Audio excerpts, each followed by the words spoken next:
Hello friends, ఈ రోజు chicken పచ్చడి ఎలా చేసుకోవాలో మీకు చూపిస్తాను. ముందుగా కావాల్సిన పదార్థాలు: అల్లం వెల్లుల్లి పేస్ట్ ముందుగా రెడీ చేసి ఒక బౌల్లోకి తీసుకోండి. యాలకులు, లవంగి, చెక్క, మొగ్గ, గసగసాలు, మిరియాలు, ధనియాలు, పలావ్ ఆకు అవన్నీ ఫ్రై చేసుకొని ఒక మిక్సీ బౌల్లో తీసుకోండి.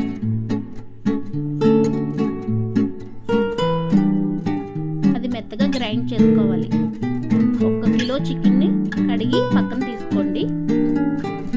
ఒక బాండీ పెట్టుకొని ఆ చికెన్ అంతటిని దాంట్లో వేసి నీళ్లు ఇంకిపోయే వరకు ఎర్రగా ఫ్రై చేసుకోండి. బాగా వాటర్ వచ్చేస్తుంది. అదంతా ఫ్రై అయిపోయాక మనం మిక్సీ బౌల్లో తీసుకున్న పౌడర్ని పక్కన పెట్టుకోండి. 6 నిమ్మకాయలు తీసుకొని జ్యూస్ తీసుకొని పక్కన పెట్టుకోండి. చూడండి ఎలా ఈలోపు చికెన్ అంతా ఎలాగ ఎగిరిపోయిందో దాంట్లోనే oil, groundnut oil chicken ములిగేంత వరకు వేసుకొని ఎర్రగా ఫ్రై చేసుకోండి. చూడండి ఎలా వచ్చిందో. ఎర్రగా ఎగిపోయిన చికెన్ ఒక బౌల్లోకి పక్కకి తీసుకోండి.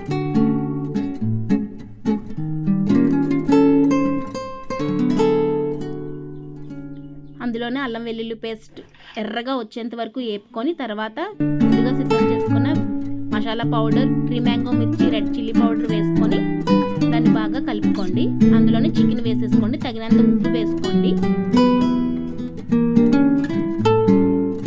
వెంటనే హై ఫ్లేమ్లో ఉన్నది స్టవ్ ఆఫ్ చేసేయండి. మళ్ళీ నల్లగా అయిపోతుంది. చల్లారాక నిమ్మకాయ జ్యూస్ని అందులో కలిపేసుకోండి.